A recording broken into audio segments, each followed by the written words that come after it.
Boa noite a todos. Iniciamos agora mais uma aula do nosso curso de parte geral de Direito Penal. Vamos tratar hoje da desistência voluntária e do arrependimento eficaz. São dois institutos que têm em comum a natureza jurídica. A natureza jurídica desses dois institutos é promover a atipicidade do fato. Como é que se dá isso?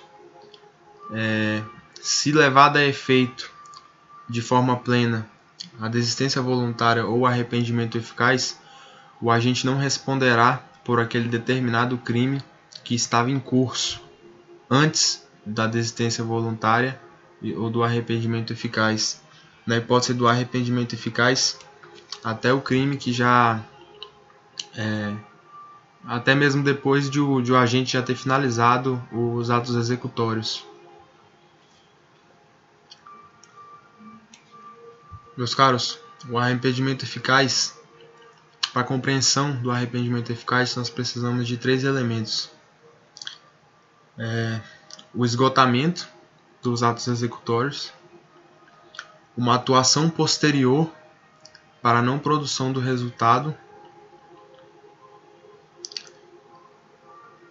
na verdade dois elementos, e uma atuação posterior para a não produção do resultado, e um terceiro elemento, que seria na verdade um desdobramento desse segundo, que é a não produção do resultado, né? Como é que nós podemos visualizar o arrependimento eficaz em termos concretos? O sujeito que tem o objetivo de matar o outro, tem ali uma arma de fogo, um revólver com 38 de 5 tiros, atira 5 vezes na vítima, né? E aí, depois que ele atira, vê o corpo da vítima no chão, ele se arrepende, ou ainda que não esteja arrependido, ele começa a pesar as consequências daquele ato ali de alguma forma, e toma a iniciativa de pegar o cidadão que estava caído ali, baleado, botar ali dentro do carro dele, sair em disparada para o hospital, chegar, deixar ele lá no hospital a tempo dele ser atendido com vida e o sujeito não falecer em decorrência dos disparos, o sujeito sobreviver aos disparos. Nessa hipótese, está caracterizado o arrependimento eficaz. E qual será a consequência? O sujeito não responderá pelo dolo inicial dele, que era o dolo de matar, mas ele responderá tão somente pelo resultado produzido. Na hipótese foi somente uma lesão corporal. Quer dizer, o sujeito não morreu, tomou tiros ali, mas sobreviveu. Então, assumindo ali que ele não teve nenhuma sequela, nem nada do tipo, está configurada somente a lesão corporal.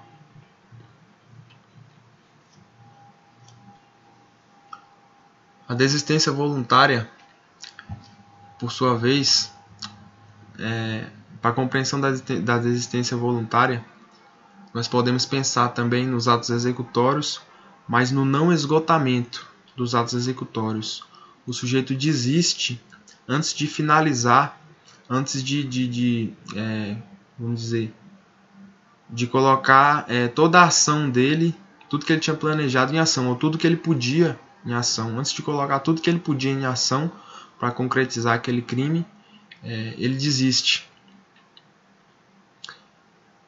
Como seria um exemplo da desistência voluntária? Na mesma situação, dois sujeitos, um deles armado com um revólver calibre 38, ali a arma em perfeito funcionamento, 5 balas no tambor, o sujeito atira 1, 2, 3 vezes, 4 vezes, e aí ele pensa, nossa, tirei 4 vezes aqui,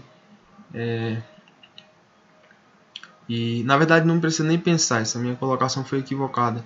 Ele não precisa nem pensar, ele simplesmente pega e desiste. Fala, não vou dar esse 5º tiro aqui, seja pela razão que for. Ele tem a possibilidade de dar o 5º tiro e desiste da ação criminosa. Nessa hipótese, a consequência vai ser a mesma no arrependimento posterior. Quer dizer, ele vai responder tão somente pelos atos já praticados. Se na hipótese, vamos supor que ele tenha atingido a vítima com esses disparos, e a vítima não venha a morrer, né, fique somente seja somente ferida pelos disparos de arma de fogo, ele vai responder também somente pela lesão corporal, não pela tentativa de homicídio, que seria o tipo se não houvesse a figura da desistência voluntária. A razão de ser tanto da desistência voluntária quanto do arrependimento eficaz é uma razão de política criminal que visa evitar a produção do resultado mais grave.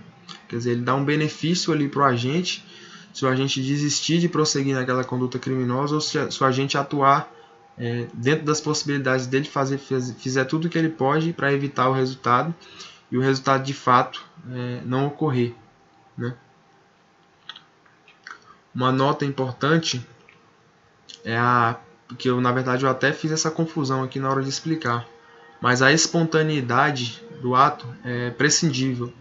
Não interessa ali se o sujeito teve um lampejo ali de arrependimento, se ele teve uma visão espiritual, ou qualquer que tenha sido o motivo, se foi um motivo nobre ou um motivo vil, simplesmente o cara ficou com medo de ser preso. Não interessa. O que interessa é que não tenha havido coação. Quer dizer, não pode ter nenhuma pessoa obrigando ele ali e um outro cidadão apontar uma arma para ele e falar: socorre esse cara aí, né? O importante é que a vontade do sujeito seja livre, independentemente de ser espontâneo ou não. Se não houver coação, é o suficiente. Tem uma fórmula chamada fórmula de Frank para distinguir entre a desistência voluntária e a tentativa. Na desistência voluntária, o sujeito pensa: posso prosseguir, mas não quero. Essa é a desistência voluntária. Posso prosseguir, mas não quero. Na tentativa, se invertem, né? Há uma inversão aí da frase. Quero prosseguir, mas não posso. Tentativa: quero prosseguir, mas não posso. Desistência voluntária: posso prosseguir, mas não quero.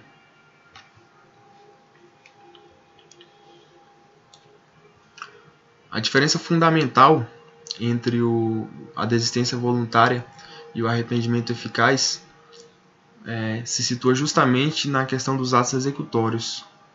Se já houver o esgotamento dos atos executórios, aí só será cabível o arrependimento eficaz se o sujeito conseguir atuar de maneira a evitar a produção do resultado. Na hipótese de não esgotamento dos atos executórios, ainda há a possibilidade de desistência voluntária, quer dizer, o sujeito interromper a conduta criminosa e interrompendo ali os seus atos de execução, o resultado não ser produzido. A consequência, a natureza jurídica, né, a consequência vai ser a atipicidade do fato.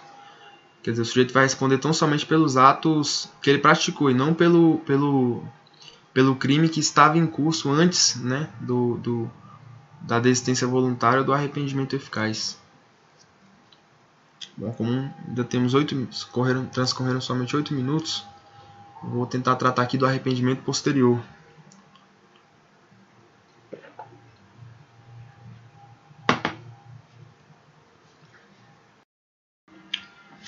Meus caros, então vamos lá. Arrependimento eficaz. Bom, a natureza jurídica, arrependimento posterior. Estou me atrapalhando aqui. Arrependimento posterior, vamos lá. A natureza jurídica do arrependimento posterior é de uma causa geral de diminuição de pena, quer dizer, é uma chamada de minorante.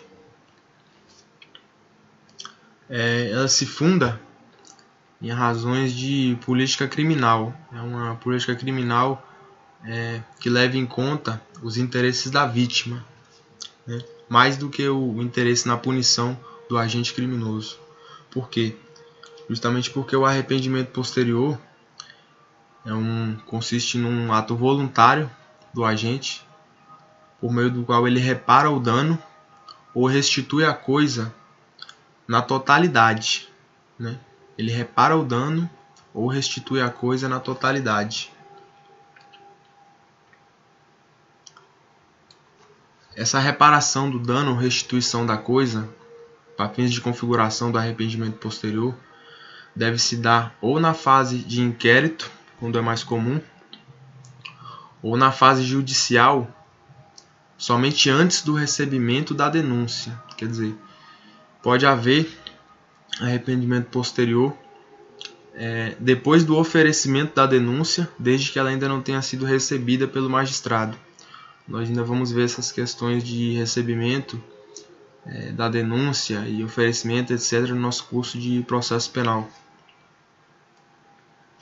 O arrependimento posterior ele só é aplicável às infrações penais sem violência e sem grave ameaça. Quer dizer, não adianta o sujeito cometer um crime de roubo, que é uma subtração ali com violência ou grave ameaça, e restituir a coisa e achar que vai poder gozar dessa causa de diminuição de pena. Não vai. Somente as infrações sem violência ou sem grave ameaça. Algumas notas distintivas aqui do arrependimento posterior, que se porventura, após o recebimento da denúncia,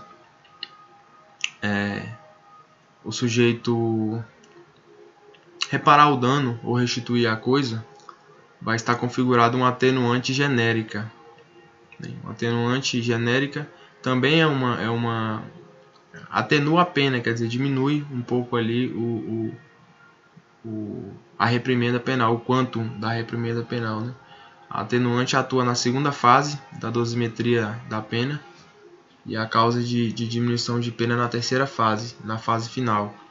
Para ficar mais completo, não tinha aqui nas minhas anotações o quantum da causa de diminuição de pena, mas eu vou olhar aqui no Código Penal agora e pegar para a gente, porque esse dado é importante. Aqui, no arrependimento posterior, é o artigo 16 do Código Penal. A dicção do dispositivo é a seguinte: nos crimes cometidos sem violência ou grave ameaça à pessoa, reparado o dano ou restituída a coisa até o recebimento da denúncia ou queixa por ato voluntário do agente, a pena será reduzida de 1 a 2 terços. Quer dizer, uma redução significativa, 2 terços da pena. Uma pena de 3 anos, o sujeito já tira 2 anos, somente por meio do arrependimento eficaz. É um bom incentivo, né, para a restituição da coisa ou reparação do dano.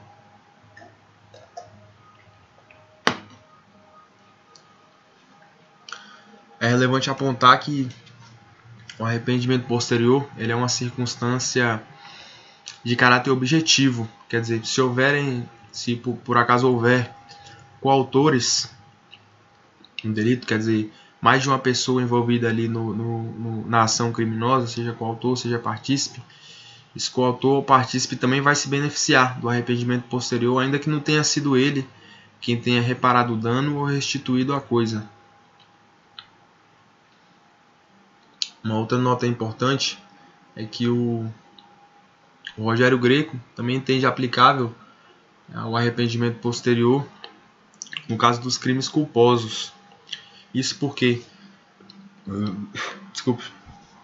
o arrependimento posterior é um instituto que visa principalmente os interesses da vítima, quer dizer, a reparação ali do dano sofrido pela vítima, seja com uma reparação de outra forma ou então a restituição, né, do bem, no caso de um crime patrimonial ali, de subtração do patrimônio. Então também seria possível, em tese, a aplicação do Instituto do Arrependimento Posterior aos crimes culposos. No caso dos juizados especiais criminais, nós vamos ver isso com calma também no nosso curso possivelmente no curso de legislação penal extravagante, justamente nesse curso nós vamos tratar ali da lei dos juizados especiais, apesar de ser uma questão mais processual,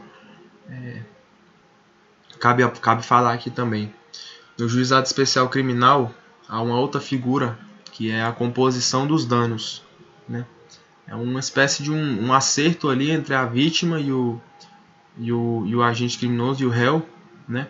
Para que sejam reparados os danos ali da vítima. O autor do crime se compromete a dar uma quantia em dinheiro ou reparar aquele dano ali de qualquer forma. E essa composição dos danos, ali esse acordo, ele acarreta a extinção da punibilidade. Então é mais benéfico até do que o arrependimento eficaz. Mas isso aí só é possível no âmbito do juizado especial criminal, que trata dos crimes de menor potencial ofensivo. São aqueles crimes com pena combinada em abstrato não maior do que 2 anos, né? E pena privativa de liberdade não maior do que 2 anos.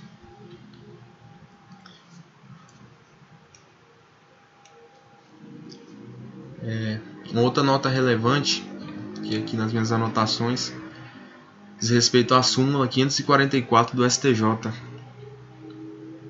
Essa súmula prevê o seguinte: que o pagamento do cheque emitido sem suficiente provisão de fundos após o recebimento da denúncia não obsta o prosseguimento da ação penal.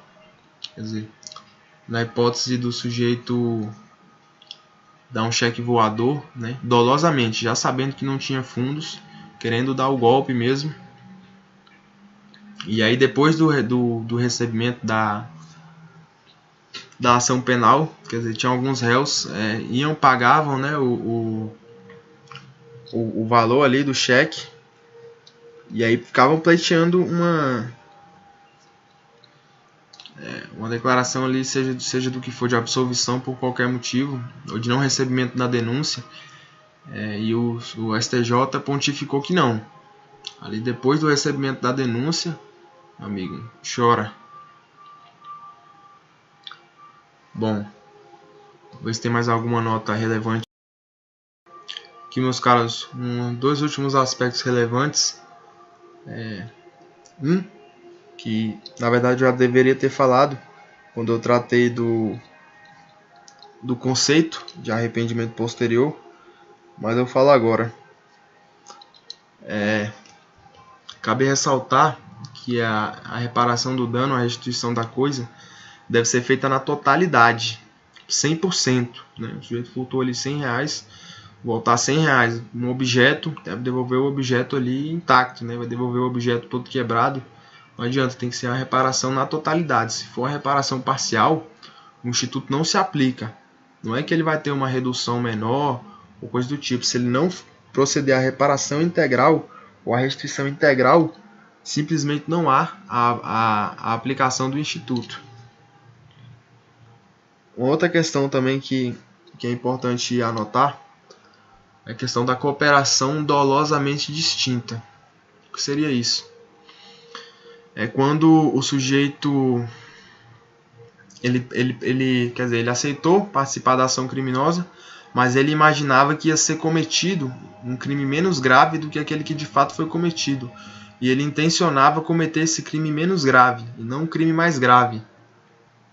Então, nessa hipótese, será aplicada ao agente a pena do delito que ele intencionou cometer, e não daquele que de fato foi cometido depois, sem que houvesse o dolo dele, sem que aquele ingressasse ali na esfera de conhecimento dele, né, de vontade dele. Mas na hipótese de ser previsível a ocorrência desse resultado mais grave, desse crime mais grave, a pena do crime que ele pretendia cometer vai ser aumentada até a metade. Né? Essa é um instituto da cooperação dolosamente distinta, e também tem esse detalhe aí no que toca à redução de pena. Um exemplo para que vocês possam visualizar, vamos supor ali dois jovens, né? Jovens ali de 18 anos, e aí não são bandidos profissionais nem nada. O sujeito simplesmente, não, vamos arrombar aquela casa ali, roubar ali umas bebidas, um dinheiro e tal, pra gente curtir, né? E aí vão lá os dois, e aí um fala, olha, você fica aqui do lado de fora vigiando, que eu vou entrar lá e pegar as coisas e vou embora. Qualquer coisa você grita aqui que eu saio correndo. Aí o cara, tá bom. O agente do lado de fora, tá bom. E aí o cara que tava dentro, na hora que ele tá lá dentro, ele se depara com os residentes ali na casa, ali os habitantes da casa. E vamos supor que ele entra em luta corporal ali e mata, né? Mata ali um morador, né? Quer dizer, ele entrou ali para praticar um crime de furto, né?